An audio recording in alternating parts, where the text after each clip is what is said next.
সুপ্রিয় শিক্ষার্থী বন্ধুরা, সালামু আলাইকুম।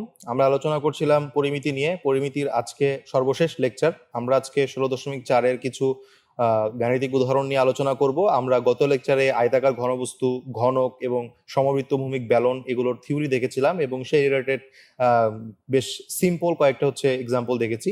আজকে আমরা সেই থিওরিকে বেস করে কয়েকটা জটিল ম্যাথমেটিক্যাল এক্সাম্পল নিয়ে আলোচনা করব। তো আমি তোমাদের সাথে আছি মোহাম্মদ আসাদুজ্জামান শান্ত। চলো আজকে আলোচনা শুরু করা যাক। তো প্রথমত আজকে আমরা প্রশ্ন 4 দিয়ে শুরু করব। গতকালকে পর্যন্ত আমরা প্রশ্ন 3 দেখেছিলাম, আজকে আমরা প্রশ্ন 4 দিয়ে শুরু করছি। তো এখানে বলা হলো প্রশ্নে যে ঢাকনা সহ একটি বাক্সের বাইরের মাপ যথাক্রমে 10 সেন্টিমিটার, 9 সেন্টিমিটার এবং 7 সেন্টিমিটার। বাক্সটির ভিতরের সমগ্র পৃষ্ঠের ক্ষেত্রফল 262 বর্গ সেন্টিমিটার এবং বাক্সের পুরুত্ব সমান। তাহলে সেক্ষেত্রে বাক্সটির আয়তন তোমাকে নির্ণয় করতে হবে, বাক্সটির দেওয়ালের পুরুত্ব তোমাকে নির্ণয় করতে হবে এবং সর্বশেষ বাক্সটির বৃহত্তম দৈর্ঘ্যের সমান বাহু বিশিষ্ট কোনো একটি রম্বসের কর্ণ 60 সেন্টিমিটার হলে রম্বসটির ক্ষেত্রফল নির্ণয় করতে হবে। ম্যাথটা আসলে একটু জটিল তোমাদের মনে হতে পারে, বাট আমরা একটু ভিজুয়ালাইজ করার চেষ্টা করবো আস্তে আস্তে, তাহলে ইনশাআল্লাহ ক্লিয়ার হয়ে যাবে। তো চলো আমরা ম্যাথটাকে সলভ করার চেষ্টা করি। চলো। সো 1 নম্বরে বলা হলো যে কি বাক্সটির বাইরের মাপ যথাক্রমে 10 সেন্টিমিটার, 9 সেন্টিমিটার এবং 7 সেন্টিমিটার। তাহলে সেক্ষেত্রে আমরা বলতে পারি যে বাক্সটির আয়তন অবশ্যই হবে দৈর্ঘ্য ইন্টু প্রস্থ ইন্টু উচ্চতা। খুবই সহজ ছিল। 10 ইন্টু 9 ইন্টু 7, তো 630 ঘন সেন্টিমিটার হচ্ছে বাক্সটির আয়তন। এবার আমরা ক্ষয়ে দেখি, ক্ষয়ে কি বলেছে যে বাক্সটির দেওয়ালের পুরুত্ব নির্ণয় করো। তার আগে বলেছে যে বাক্সটির ভিতরের পৃষ্ঠের ক্ষেত্রফল আমাদের জানা আছে 262 বর্গ সেন্টিমিটার। তো এখানে যেটা আমরা ধরে নিচ্ছি বাক্সের পুরুত্ব ঢাকনা সহ বাইরের মাপ যথাক্রমে 10 সেন্টিমিটার, 9 সেন্টিমিটার এবং 7 সেন্টিমিটার। তাহলে আমরা বলতে পারি আমাদের বাক্সের বাইরের মাপ গিয়ে হবে a is equal to 10 minus 2x, b is equal to 9 minus 2x এবং পরবর্তীতে c is equal to 7 minus 2x। ব্যাপারটা আসলে কেন হলো এরকম, সেই জিনিসটা একটু ব্যাখ্যা এখানে আমি একটু বোঝানোর চেষ্টা করি। সেটা গিয়ে ধরলাম আমরা যদি একটা সারফেস যদি চিন্তা করি এরকম ভাবে আছে, আমরা মনে করলাম আমাদের আয়তাকার বাক্সটা গিয়ে এরকম, আয়তাকার বাক্সটা গিয়ে মনে করলাম এরকম। তো এর ভিতরে মনে করলাম এটার ভিতরে পুরুত্ব, অর্থাৎ এটার ভিতরে মনে করলাম যেহেতু পুরুত্ব একটা আছে, সো আমরা মনে করলাম এই যে অংশটুকু, এই অংশটুকু দৈর্ঘ্য গিয়ে এক্স, এই যে অংশটুকু এইটুকুর অংশ গিয়ে এক্স। তাহলে তুমি চিন্তা করো যে আমরা আগের যে ম্যাথগুলো দেখেছিলাম যে পার বাদে ক্ষেত্রফল, পার বাদে পুকুরের ক্ষেত্রফল, পার বাদে গিয়ে মাঠের দৈর্ঘ্য, এই ধরনের ক্ষেত্রে আমরা কি করেছিলাম যে আমরা আমাদের পুরুত্বটাকে উভয় পাশ থেকে বাদ দিচ্ছিলাম। সো এই জন্য যেটা হয় আমাদের আমাদের যে দৈর্ঘ্য থেকে যদি বাদ দিতাম তাহলে সেক্ষেত্রে দৈর্ঘ্য -2 ইন্টু পুরুত্ব হইতো। সো এখানে এই জন্যই আমরা দৈর্ঘ্য থেকে আমরা যে ভিতরে যে সমগ্র তলের পৃষ্ঠটা, মানে ভিতরে যে আমরা সমগ্র পৃষ্ঠটা পাচ্ছি, সেই সমগ্র পৃষ্ঠটা গিয়ে 10 - 2x হবে দৈর্ঘ্য, আর ভিতরের পৃষ্ঠে তোমার প্রস্থ হবে 9 - 2x এবং উচ্চতা হবে 7 - 2x। আর আমাদের বাহির থেকে দেখলে দৈর্ঘ্য তো আমাদের 10 সেন্টিমিটার দেওয়া আছে, প্রস্থ 9 সেন্টিমিটার দেওয়া আছে এবং উচ্চতা 7 সেন্টিমিটার দেওয়া আছে। সো আমরা যেটা করতেছি আমরা গিয়ে আমাদের ভিতরকার, অর্থাৎ আমাদের যে পুরুত্ব আছে সেই পুরুত্বটাকে বাদ দিয়ে, ঢাকনার পুরুত্বটাকে বাদ দিয়ে আমরা গিয়ে দৈর্ঘ্য কতটুকু সেটা ক্যালকুলেট করলাম 10 - 2x, ঢাকনার পুরুত্বটুকু বাদ দিয়ে প্রস্থ কতটুকু সেটা আমরা বের করলাম 9 - 2x এবং উচ্চতা বের করলাম 7 - 2x। এবার যদি গিয়ে আমরা দেখতে পাচ্ছি বাক্সটির ভিতরে সমগ্র পৃষ্ঠের ক্ষেত্রফল 262 বর্গ সেন্টিমিটার, তাহলে সেক্ষেত্রে আমরা বলতে পারি এক্ষেত্রে যেটা হবে যে 2 into AB plus BC plus C হবে সমগ্র পৃষ্ঠের ক্ষেত্রফল। সো আমরা প্রশ্ন অনুসারে এটা ইকুয়াল টু বলতে পারি 262 বর্গ সেন্টিমিটার। সো এখানে আমরা A, B এবং C এর মান আমরা বসিয়ে দিব। তাহলে আমরা পাচ্ছি 10 - 2x into 9 - 2x plus 9 - 2x into 7 - 2x plus 7 - 2x into 10 - 2x is equal two 131। Just এই 2 দিয়ে ভাগ করে দিলাম উভয় পক্ষকে। সো এবার যদি আমরা পরস্পরকে গুণ করি, এই দুটোকে গুণ করলে পাই 90 - 38x প্লাস 4x স্কোয়ার, এই দুটোকে গুণ করলে পাই 63 - 32x প্লাস 4x স্কোয়ার, এই দুটোকে গুণ করলে আমরা পাবো 70 - 34x প্লাস 4x স্কোয়ার, আর এই 131 কে বাম দিকে নিয়ে আসলে আমরা পাচ্ছি -131। সো আমরা এই দুটোকে যোগ বিয়োগ করে লিখলে ফাইনালি পাচ্ছি 12x square minus 104x plus 92 equal to 0। এটাকে আমরা মিডল টার্ম ফ্যাক্টর করলে আমরা তার আগে মিডল টার্ম ফ্যাক্টর করার আগে আমরা এটাকে ছোট করে নিচ্ছি, যেহেতু আমরা দেখতে পাচ্ছি এখানে 4 দিয়ে উভয় পক্ষকে ভাগ করা যায়। সো 4 দিয়ে ভাগ করলে আমরা পাচ্ছি 3x square minus 26x plus 23। So এবার এটাকে যদি আমরা মিডল টার্ম ফ্যাক্টর করি তাহলে আমরা পাবো 3x square minus 3x minus 20x plus 23 equal to 0। So আমরা এখান থেকে 3x কমন নিলে আমরা পাচ্ছি x - 1, এখান থেকে -23 কমন নিলে পাচ্ছি x - 1 ইকুয়াল টু 0। সো আমরা পাচ্ছি finally x minus one into 3x minus 23 equal to 0। So আমরা পাচ্ছি এখান থেকে x minus one is equal to 0 এবং 3x minus 23 is equal to 0। So আমরা ফাইনালি পাচ্ছি x ইকুয়াল টু 1 আর x ইজ ইকুয়াল টু 23/3 বা 7.67। তাহলে আমরা পুরুত্ব পাচ্ছি 1, আবার পাচ্ছি পুরুত্ব 7.67, বাট এটার ভিতরে কোনো একটা হচ্ছে গিয়ে গ্রহণযোগ্য হবে না, সেটা কোনটা আসলে? এখন চিন্তা করো যে তোমার বাক্সের যে পুরুত্ব, অর্থাৎ তোমার বাক্সের যে ঢাকনার যে পুরুত্ব, সেটা যদি প্রস্থ থেকে বড় হয়ে যায় তাহলে তো আর এরকম ধরনের কোনো ধরনের বাক্স সম্ভব না। অবশ্যই তোমার বাক্সের পুরুত্বটা কি হইতে হবে? বাক্সের পুরুত্বটা বাক্সের দৈর্ঘ্য, প্রস্থ এবং উচ্চতা থেকে কম হইতে হবে, তাই না? বাট এখানে দেখতে পাচ্ছি পুরুত্বটা আসতেছে 7.67, যেটা কিন্তু আমাদের প্রস্থের থেকে বেশি। সো যেহেতু হচ্ছে গিয়ে আমাদের উচ্চতা থেকে বেশি, সো যেহেতু উচ্চতা থেকে বেশি হয়ে যাচ্ছে, তার মানে এটা আমাদের গ্রহণযোগ্য হবে না। আমাদের গ্রহণযোগ্য হবে শুধুমাত্র x ইকুয়াল টু 1 সেন্টিমিটারটা। সো আমরা আমাদের যে বাক্সের পুরুত্ব সেটা নির্ণয় করতে পারলাম, সেটা হচ্ছে গিয়ে 1 সেন্টিমিটার হয়ে গেল। সো এখন আমাদের গতে বলেছিল কি? গতে বলেছিল যে আমাদের হচ্ছে যে বৃহত্তম বাহুটাকে, সেটাকে হচ্ছে একটা রম্বসের একটা বাহু ধরবো। সো এটা হচ্ছে গিয়ে আমরা দেখতে পাচ্ছি যে এবিসিডি রম্বসের প্রত্যেক বাহুর দৈর্ঘ্য হচ্ছে 10 সেন্টিমিটার এবং এর কর্ণ হচ্ছে গিয়ে পরস্পর ও বিন্দুতে ছেদ করে। তাহলে সেক্ষেত্রে আমরা জানি যে রম্বসের কর্ণদ্বয় পরস্পরকে সমকোণে সমদ্বিখণ্ডিত করে। তার মানে আমরা এই কোণটাকে 90, আমি একটু চিহ্নিত করে দিচ্ছি। এখানে আলটিমেটলি এটাও 90 ডিগ্রি, এটাও 90 ডিগ্রি, এটাও 90 ডিগ্রি এবং এটা হচ্ছে গিয়ে 90 ডিগ্রি। সো এবার আমরা যেটা বলতে পারি, আমাদের বলতে পারি হচ্ছে এই ও এ এবং ও সি দূরত্ব সমান, আবার ও বি এবং ওডি দূরত্ব পরস্পর সমান।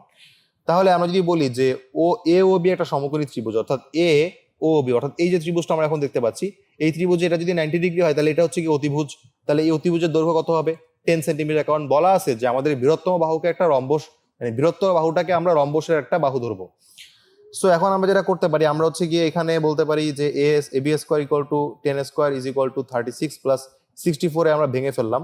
তো পরবর্তীতে হচ্ছে গিয়ে আমরা এখান থেকে এই 36 কে আমরা লিখতে পারি 6 square plus 8 square is equal two হচ্ছে গিয়ে ওবি স্কোয়ার প্লাস ও এ স্কোয়ার আমরা বলতে পারি। সো আমরা বলতে পারি আমাদের যে এই ওবি এর মান, সেই ওবি এর মানটা হচ্ছে গিয়ে 6 হবে এবং ও এর মানটা হয়ে যাবে হচ্ছে গিয়ে 8। সো আমাদের বলতে পারি আমাদের যে কর্ণটা ছিল, সেই কর্ণটা হচ্ছে গিয়ে 2 ইন্টু 8, সো 16 সেন্টিমিটার, এবং কর্ণ বিডি অন্য যে কর্ণটা সেটা হবে হচ্ছে গিয়ে 2 into 6 is equal two 12 centimetre হয়ে যাবে। সো এখানে আমরা বলতে পারি আমাদের যে রম্বসের ক্ষেত্রফলটা, সেই রম্বসের ক্ষেত্রফলটা হবে half into AC into BD হবে। তো আমরা জানি হচ্ছে half into AC into BD, AC হচ্ছে আমরা যদি কর্ণের মাধ্যমে রম্বসের ক্ষেত্রফল নির্ণয় করতে চাই, তাহলে সেক্ষেত্রে আমরা জানি কর্ণ যদি D1 আর D2 হয়, তাহলে রম্বসের ক্ষেত্রফল হয় D1 into D2 divide by 2 হয়। সো এখানে কর্ণদ্বয় হচ্ছে 16 এবং 12। সো এই দুইটার গুণফলের অর্ধেক হচ্ছে গিয়ে আমাদের রম্বসের ক্ষেত্রফল। সো রম্বসের ক্ষেত্রফল আমরা ফাইনালি পাচ্ছি 96 বর্গ সেন্টিমিটার। সেবার প্রশ্ন 5-এ চলে যাচ্ছি। প্রশ্ন 5-এ হচ্ছে গিয়ে বলা হলো যে একটি ব্যালনের বক্রতলের ক্ষেত্রফল হচ্ছে 100 বর্গ সেন্টিমিটার এবং আয়তন 150 ঘন সেন্টিমিটার। ব্যালনের উচ্চতা এবং ভূমির ব্যাসার্ধ নির্ণয় করো।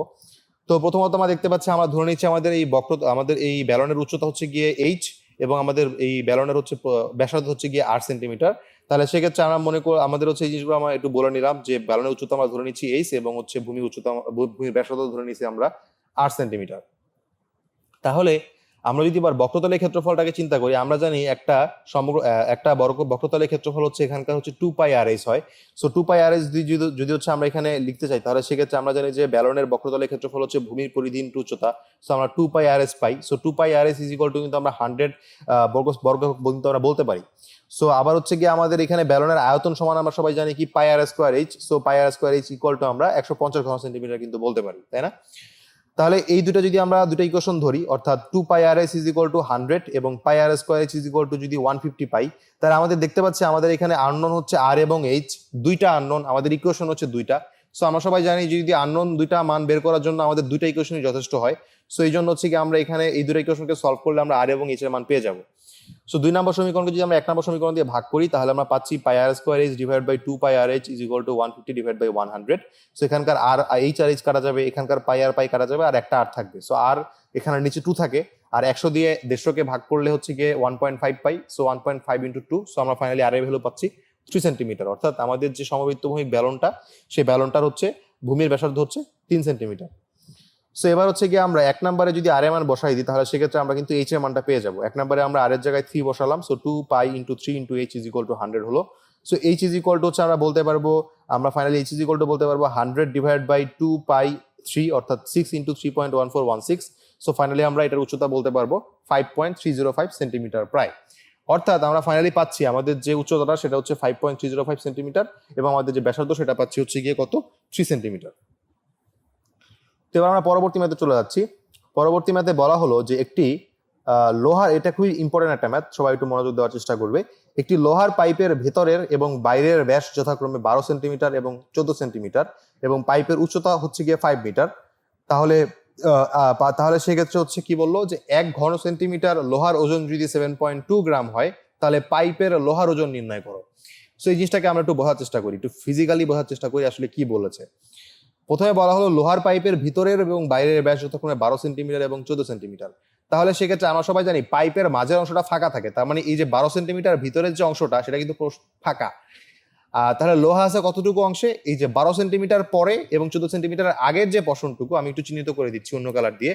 তাহলে লোহা হচ্ছে কতটুকু, লোহা হচ্ছে কি এই এতটুকু পশন হচ্ছে লোহা আছে, তাই না? এতটুকু পশনে লোহা আছে, এইটুকু পশন হচ্ছে কি আমরা লোহা পাবো। সো আমাদের বলা হলো যে এই ভিতরের ব্যাসার্ধটা হচ্ছে 12 সেন্টিমিটার এবং বাইরের ব্যাসটা হচ্ছে গিয়ে 14 সেন্টিমিটার এবং আমাদের উচ্চতা কত দেওয়া আছে, উচ্চতা হচ্ছে 5 মিটার দেওয়া আছে। সো আমাদের কি করতে হবে, লোহার ওজন নির্ণয় করতে হবে। তো তার আগে লোহার ওজন নির্ণয় করার আগে আমরা লোহার আয়তনটা বের করে ফেলতে পারি। সো দেওয়া আছে আমাদের পাইপের ভিতরের ব্যাস হচ্ছে গিয়ে 12 সেন্টিমিটার, সো বাইরের ব্যাস হচ্ছে 14 সেন্টিমিটার, সো উচ্চতা হচ্ছে 5 মিটার। এটাকে আমরা সেন্টিমিটারে নিয়ে গেলাম, সো আমরা পাচ্ছি 500 সেন্টিমিটার উচ্চতা। সো এবার আমরা যে কাজটা করবো, আমরা সবাই জানি যে 1 ঘন সেন্টিমিটার লোহার ওজন হচ্ছে গিয়ে 7.2 গ্রাম আমাদের দেওয়া আছে। সো আমরা সবাই জানি যে ব্যালনের আয়তনটা হচ্ছে গিয়ে পাই আর স্কোয়ার এইচ হয়, অর্থাৎ ভূমির ক্ষেত্রফল এবং উচ্চতা হয়। So pi R square H আমরা লিখলাম। এখন এখানে পাই এর ভ্যালু হচ্ছে কত, 3.1416 আমরা এখানে বসাবো। বাট আর এর মানটা আমরা কিভাবে বসাতে পারি, আর এর মানটা হচ্ছে গিয়ে ব্যালনের ব্যাসার্ধ। এখন আর এর মানটা ব্যালনের কোন ব্যাসার্ধটা নিব, এটা কি বহির ব্যাসার্ধ নিব নাকি অন্তঃব্যাসার্ধ নিব নাকি দুটার বিয়োগফল নিব, সেটা হচ্ছে আমাদের এখন দেখার বিষয়। আমরা যে কাজটা করবো, আমরা হচ্ছে গিয়ে প্রথমত ব্যালনের পাইপের আয়তনটা ভিতরের অংশটার ক্ষেত্রে মানে ভিতরের অংশটার আয়তন নির্ণয় করলাম। So pi into 12 divide by 2 এর স্কোয়ার ইন্টু 500 ঘন সেন্টিমিটার লিখলাম। সো আমরা এখান থেকে পাচ্ছি হচ্ছে গিয়ে 6 স্কোয়ার ইন্টু 500 ইন্টু 3.1416। সো আমরা ভিতরের অংশের আয়তন পাচ্ছি হচ্ছে গিয়ে 56548.8 ঘন সেন্টিমিটার। এবার যদি হচ্ছে আমরা পাইপের বাইরের আয়তন নির্ণয় করতে চাই, তাহলে পাইপের বাইরের আয়তনটা হচ্ছে বাইরের ব্যাস ডিভাইড বাই 2, মানে হচ্ছে ব্যাসার্ধ স্কোয়ার ইন্টু উচ্চতা ইন্টু পাই। সো আমরা এখানে মানগুলো বসাই দিলে আমরা ফাইনালি এটার বাইরের ক্ষেত্রফলটা পেয়ে যাচ্ছি 76969.2 ঘন সেন্টিমিটার। তাহলে এবার যদি আমরা এই অংশ থেকে যদি এই অংশকে বাদ দিই, তাহলে কিন্তু আমরা পাইপের ক্ষেত্রফল পেয়ে যাবো, পাইপের আয়তন পেয়ে যাবো। সো আমরা লোহার পাইপের আয়তন বের করে ফেলবো। সো লোহার পাইপের আয়তন হবে হচ্ছে বাইরের আয়তন মাইনাস ভেতরের আয়তন। সো আমরা বাইরের আয়তন হচ্ছে 76969.2 থেকে আমরা ভিতরের আয়তন 56548.8 এইটুকুকে যদি আমরা বাদ দিই, তাহলে আমরা ফাইনালি ভিতরের আয়তনটা পাচ্ছি, পাইপের আয়তনটা পাচ্ছি 2042.4 ঘন সেন্টিমিটার। এখন আমাদের 1 ঘন সেন্টিমিটার লোহার ওজন কিন্তু তোমাদের দেওয়া আছে। 1 ঘন সেন্টিমিটার লোহার ওজন যদি দেওয়া থাকে, তাহলে প্রতি ঘন একক আয়তনের লোহার ওজন হচ্ছে গিয়ে 7.2 গ্রাম। সো আমরা বলতে পারি এত ঘন সেন্টিমিটারের জন্য হবে 20.4 ঘন সেন্টিমিটার ইন্টু 7.2 গ্রাম। সো আমরা ফাইনালি পাচ্ছি 147026.88 গ্রাম, বা এটাকে যদি হচ্ছে গিয়ে আমরা কিলোগ্রামে নিতে চাই, তাহলে আমরা কত পাচ্ছি, আমরা ফাইনালি পাচ্ছি হচ্ছে গিয়ে 147.027 কিলোগ্রাম। সো আমরা ফাইনালি পাচ্ছি আমাদের যে নিম্ন পাইপের লোহার ওজনটা হবে 147.027 কিলোগ্রাম, এটা আমরা পেয়ে যাবো। সো এবার তোমাদের উদ্দেশ্য হচ্ছে গিয়ে প্রশ্ন 7-এ আমরা আরেকটা ম্যাথ দিচ্ছি, সেটা হচ্ছে গিয়ে একটি দেওয়ালের দৈর্ঘ্য 25 মিটার, উচ্চতা 6 মিটার, পুরুত্ব 30 সেন্টিমিটার। একটি ইটের দৈর্ঘ্য 10 সেন্টিমিটার, প্রস্থ 5 সেন্টিমিটার এবং আয়তন উচ্চতা হচ্ছে গিয়ে 3 সেন্টিমিটার। তো দেওয়ালটি ইট দিয়ে তৈরি করতে কতটি ইটের প্রয়োজন হবে? খুবই সিম্পল একটা ম্যাথ। প্রথমত দেওয়ালের দৈর্ঘ্য, প্রস্থ এবং উচ্চতা দেওয়া আছে, সেগুলোকে হচ্ছে আমরা সেন্টিমিটারে প্রকাশ করে নিলাম। সো পরবর্তীতে হচ্ছে কি আমরা যে কাজটা করবো, আমরা হচ্ছে দেওয়ালের আয়তনটা বের করলাম। সো দেওয়ালের আয়তনটা হচ্ছে দৈর্ঘ্য ইন্টু প্রস্থ ইন্টু উচ্চতা। সো 2500 ইন্টু 600 ইন্টু 30 হলো। সো ফাইনালি আমরা পাচ্ছি 45000000 ঘন সেন্টিমিটার প্রায়। সো এখন আমরা যে কাজটা করবো, আমরা একটা ইটের আয়তন নির্ণয় করবো। সো ইটের দৈর্ঘ্য দেওয়া আছে 10 সেন্টিমিটার, প্রস্থ দেওয়া আছে 5 সেন্টিমিটার এবং উচ্চতা দেওয়া আছে 3 সেন্টিমিটার। সো একটা ইটের আয়তন কত হবে, 10 ইন্টু 5 ইন্টু 3 ঘন সেন্টিমিটার। সো আমরা পাচ্ছি 150 ঘন সেন্টিমিটার হচ্ছে একটা ইটের আয়তন। সো আমাদের পুরো দেওয়ালটার আয়তনকে যদি আমরা ইটের আয়তন দিয়ে ভাগ দিই, তাহলে কতগুলো ইট লাগবে সেটা কিন্তু আমরা পেয়ে যাবো। সো দেওয়ালটি ইট তৈরি করতে আমাদের দেওয়ালের আয়তন ডিভাইড বাই ইটের আয়তন দিলেই আমরা পেয়ে যাবো হচ্ছে প্রায় হচ্ছে কত, 3 লক্ষটি ইট লাগবে এইটুকু পোরশন দেওয়াল করার জন্য। সো আমাদের হচ্ছে দেওয়ালটি ইট তৈরি করতে প্রয়োজন ইটের সংখ্যা হচ্ছে 3 লক্ষটি ইট লাগবে আমাদের। সো আশা করি আমরা এটা বুঝতে পারছি। তো এবার তোমাদের উদ্দেশ্যে আমরা কয়টা ম্যাথ দিচ্ছি, এগুলো তোমরা বাসায় সলভ করবে। একটি আয়তাকার ঘনবস্তুর দৈর্ঘ্য, প্রস্থ এবং উচ্চতা যথাক্রমে 16 মিটার, 12 মিটার এবং 4.5 মিটার। এর পৃষ্ঠতলের ক্ষেত্রফল, কর্ণের দৈর্ঘ্য এবং আয়তন নির্ণয় করো। খুবই সহজ। 2 নম্বর হচ্ছে একটি আয়তাকার ঘনবস্তুর দৈর্ঘ্য, প্রস্থ এবং উচ্চতার অনুপাত যথাক্রমে 21:16:12 এবং কর্ণের দৈর্ঘ্য হচ্ছে 87 সেন্টিমিটার হলে ঘনবস্তুটির তলের ক্ষেত্রফল নির্ণয় করো। তলের ক্ষেত্রফল বলতে বোঝাচ্ছে সমগ্র তলের ক্ষেত্রফল বা পৃষ্ঠতলের ক্ষেত্রফল নির্ণয় করতে বলেছে আর কি। 3 নম্বর হচ্ছে একটি আয়তাকার ঘনবস্তু 48 বর্গমিটার ভূমির উপর দণ্ডায়মান, এর উচ্চতা 3 মিটার এবং এর কর্ণ হচ্ছে গিয়ে 13 মিটার। আয়তাকার ঘনবস্তুটির দৈর্ঘ্য এবং প্রস্থ নির্ণয় করো। এটাও খুবই সহজ একটা ম্যাথ, আশা করি তোমরা সবাই পারবা। এই ম্যাথগুলোতে অবশ্যই চিত্র মাস্ট। এই ম্যাথগুলো যদি চিত্র না করো তাহলে নিজেরা কিছুই বুঝতে পারবে না, স্যাররা আলটিমেটলি হয়তো তোমাদের জিনিসগুলো নাও বুঝতে পারে। সো তোমাদের নিজের বোঝার সুবিধার্থে হচ্ছে তোমরা চিত্রগুলো এঁকে নিবা। 4 নম্বর হচ্ছে একটি আয়তাকার কাঠের বাক্সের পাইপের মাপ যথাক্রমে 8 সেন্টিমিটার, 6 সেন্টিমিটার এবং 4 সেন্টিমিটার। এর ভেতরের সমগ্র পৃষ্ঠের ক্ষেত্রফল হচ্ছে 88 বর্গ সেন্টিমিটার। বাক্সটির কাঠের পুরুত্ব নির্ণয় করো। এই ম্যাথটা কিন্তু আমরা একটু আগেই করছি। সো এই টাইপের একটা ম্যাথ আমরা অনুশীলনী থেকে তোমাদের দিয়ে দিলাম তোমাদের করার জন্য। 5 নম্বর হচ্ছে একটি ঘনক আকৃতির বস্তুর পৃষ্ঠতলের ক্ষেত্রফল 2400 বর্গ সেন্টিমিটার হলে এর কর্ণের দৈর্ঘ্য নির্ণয় করো।